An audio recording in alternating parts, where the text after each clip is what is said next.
आने वाले 2 दिसंबर को MIM को भी यहाँ पर दफन करना है और बीजेपी को भी दफन करना है। इनको दफन कर कर हमारी एकजुटता का सबूत हमको देना है। जिस तरह के आप दक्षिण शहरामध्ये आपलं स्वागत आहे। मुदखेड़ के माजी नगर अध्यक्ष और हमारे मार्गदर्शक राम चौधरी साहब, यहाँ पर मौजूद सीनियर कांग्रेसी लीडर हमारे कलानी साहब, हमारे साथ आए हुए नांदेड़ शहर के शहर अध्यक्ष और जनता के आमदार अब्दुल सत्तार साहब, यहाँ पर मौजूद माजी corporator Dange sir, ex corporator Suryakant Gurji साहब, जिन्होंने खदीर भाई के लिए अपना कुर्बानी दी है और उनकी कुर्बानी रायगा नहीं जाएगी। इस तरह ये पब्लिक की जो मौजूदगी है और नौजवानों का जो जज्बा है वो बता रहा है कि आपकी जो कुर्बानी है बिल्कुल रायगा नहीं जाएगी, बेकार नहीं जाएगी।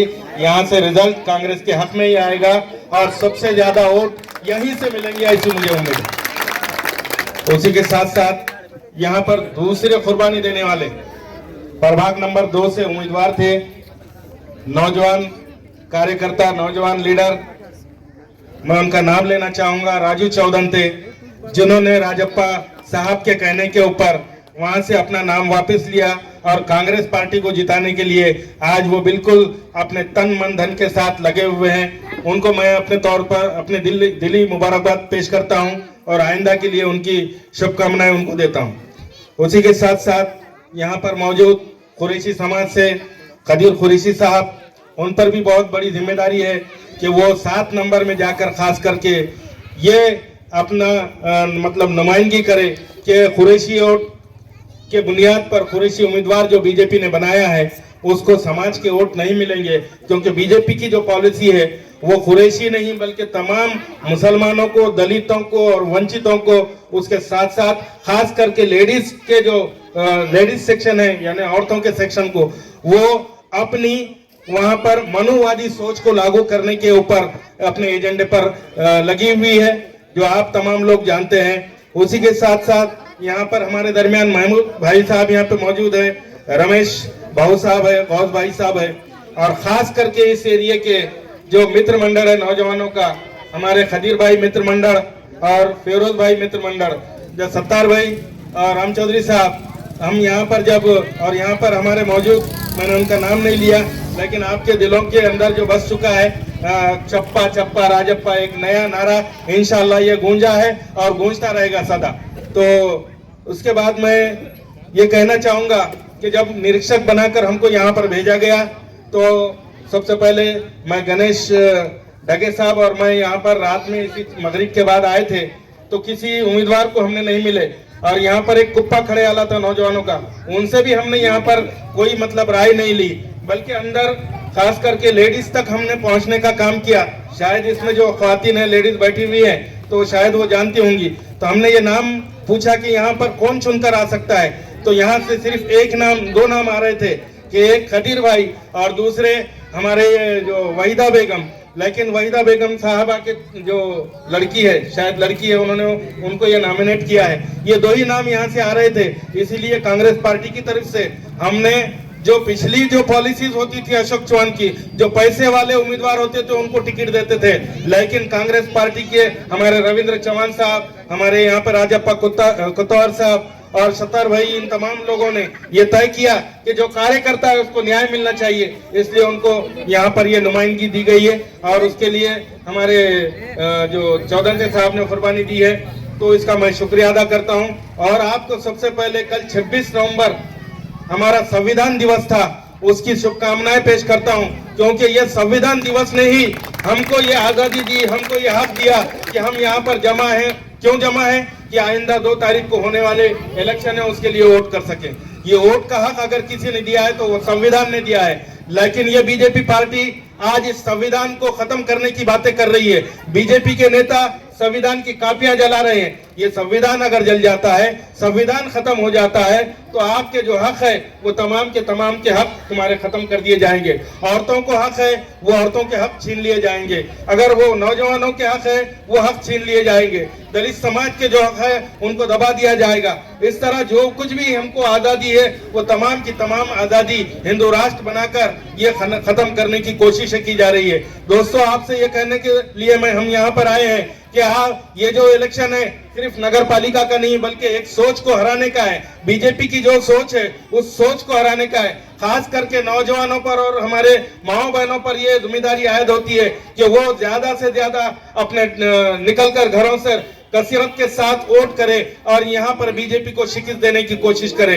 आप तमाम लोगों के दरमियान में एक बात और आपको बताना चाहता हूँ कि बीजेपी ने यहाँ पर जो 7 उम्मीदवार मुसलमानों को उतारे हैं, मुझे शर्म आती है और मैं उन पर लानत भेजता हूँ कि वो ऐसे उम्मीदवार जो उनकी नस्लों को खत्म करने का जो एजेंडा बीजेपी लेकर चल रही है, उनका अगर आप साथ देते हैं तो उनके कत्ल के अंदर उनके साथ होने वाली नाइंसाफियों के अंदर भी आपका शुमार होगा। तो मैं आप तमाम लोगों से ये वादा लेना चाहता हूं कि संविधान दिवस के ऊपर आप तमाम को ये वादा देना होगा कि आप यहाँ पर बीजेपी की सोच को जिताएंगे या ऐसी पार्टी जो तमाम समाज को साथ में लेकर चलती है उसको जिताएंगे। इसके लिए आप तमाम लोगों को अगर कोई पार्टी नजर आती है जो तमाम समाज को साथ लेकर चलती आई है 70 सालों से और आइंदा भी चलेगी, उसका साथ आपको देना होगा। आपको मदरसे में पढ़ने की जो सहूलतें आपको हासिल है, मुसलमानों को मदरसे कायम करने की जो सहूलतें हासिल है आपको, या आपको मस्जिदें बनाने की सहूलतें हैं, इस तरह आपको दलित समाज को उनके अपने धर्म पर चलने की आजादी है। हर समाज को अपने धर्म पर चलने की आजादी है, तरक्की करने की आजादी है। ये आजादी आपको बरकरार रखना है तो आपको कांग्रेस का साथ देना होगा। दूसरा, आपको ये बताता चलूं कि एक दूसरी पार्टी एमआईएम के नाम पर आई है। आपने देखा बिहार के अंदर वो क़ियादत को मजबूत करने के नाम पर आगे आई है, लेकिन उन्होंने क़ियादत को मजबूत नहीं किया, बल्कि जो 24 से 25 उम्मीदवार वहां पे एमएलए चुनकर आते थे, वहां पर 5 उम्मीदवार वहां पर चुनकर आए हैं। ये क़ियादत को खत्म करने का काम किया। ये बीजेपी के इशारे पर काम करने वाली पार्टी है, इसलिए आपको संभल कर रहना होगा। आपके वोट, मैं जानता हूं कि आप तमाम लोग और लोग हैं, नौजवान लोग हैं, उलमा हजरात है यहाँ पर और तमाम लोग बुजुर्ग हजरात है, वो और खवातीन लोग बीजेपी को वोट नहीं देने वाले। तो इस तरह बीजेपी के जो वोट आपको बीजेपी को नहीं मिलने वाले तो कांग्रेस को भी न मिले। इसके लिए उन्होंने एमआईएम का एक यहाँ पर कैंडिडेट हमारे अध्यक्ष के लिए उतारा है, तो आपको उससे बचकर रहना होगा। एमआईएम के नाम पर अगर आप वोट देते हैं तो आपका सीधा वोट बीजेपी की तरफ जाएगा, क्योंकि एमआईएम का कोई एजेंडा नहीं है, उसका कोई एजेंडा नहीं है, सिर्फ एजेंडा ये है कि वोटों को तकसीम करे। उसी तरह दूसरी पार्टी, हमारे भाई ने कहा कि वंचित बहुजन आघाड़ी के नाम से भी कुछ लोग यहाँ पर खड़े हुए हो सकता है, तो उनके भी वोट अगर आप देते हैं वो सिवाय तकसीम के और कांग्रेस को नुकसान पहुंचाने के दूसरा काम नहीं कर सकते। आपको ये बताना चलूं, ये तो बातें हो गई कि ऊपर की आपके साथ मतलब क्या होगा बीजेपी सत्ता में आती है। आप कहेंगे कि नगर पालिका के इलेक्शन है, इसमें हमारा मतलब दिल्ली से और इससे क्या मतलब लेना देना है, लेकिन कानून नगर पालिका में पास होते हैं। यहाँ से जो काउंसलर चुन के जाते हैं वो एमएलसी को वोट देते हैं, और वो एमएलसी अगर चुनकर आता है तो वो आपके खिलाफ में वहां शासन के अंदर आपके खिलाफ में वोट करेगा। जैसे कि आपके 3 तलाक के हक के लिए आपने ये मसला उठा था, उस वक्त ये राष्ट्रवादी जो अपने आप को सेकुलर कहती है, उन्होंने वोट दिया था आपके खिलाफ में, और ये शिंदे गठ वाले भी वहां पर वोट दिए थे। और बीजेपी के भी उम्मीदवार जो चुनकर जाएंगे तो यहाँ पर बीजेपी के मतलब एजेंडे के ऊपर अगर तुम्हारे खिलाफ में कोई एजेंडा आता है तो उसको वोट देने का काम भी ये बीजेपी के लोगों को करना पड़ेगा मजबूरन। तो आप अपने पैर पर अगर कुरारी मार कर लेना है तो आपको बीजेपी को वोट देना है, आपको कांग्रेस को वोट देना है।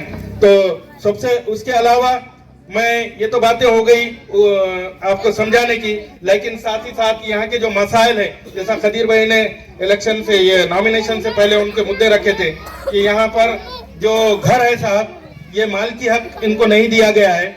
मालकी हक को लगाने के लिए राजप्पा कोत्तावार साहब और आपके तमाम कारपोरेटर्स के यहाँ पे तादाद अच्छी खासी अगर चुनकर आती है तो यहाँ पर एक ठहराव लेकर उसको शासन को भेजा जाएगा और आपके तमाम घरों को आपके नाम पर करने के लिए हम बिल्कुल जी जान लगा देंगे, इतना वादा हम हमारी तरफ से करने आए हैं। उसी के साथ साथ यहाँ पर बच्चों के लिए आंगनवाड़ी की डिमांड हुई है, आंगनवाड़ियों के भी ताल्लुक से हम नुमाइंदगी करेंगे और हम आंगनवाड़ियाँ यहाँ पर खोलने का काम करेंगे। और यहाँ पर इस एरिया के अंदर कब्रस्तान, मुस्लिम कब्रस्तान नहीं है, तो मुस्लिम कब्रस्तान के लिए जगह लेने के ताल्लुक से भी हमने अपने मंशूर के अंदर, हमारे वचननामे के अंदर हमने ये वचन दिया है। उसी के साथ साथ यहाँ पर शादी खाने की भी डिमांड है। अगर यहाँ पर काउंसिल आ जाती है, राजप्पा साहब चुनकर आते हैं, तो इस एरिया के लिए शादी खाना भी बना कर दिया जाएगा। तो मैं इस मौके पर ज्यादा ना बोलते हुए सिर्फ इतना कहूंगा कि आपको आने वाले 2 दिसंबर को MIM को भी यहाँ पर दफन करना है और बीजेपी को भी दफन करना है।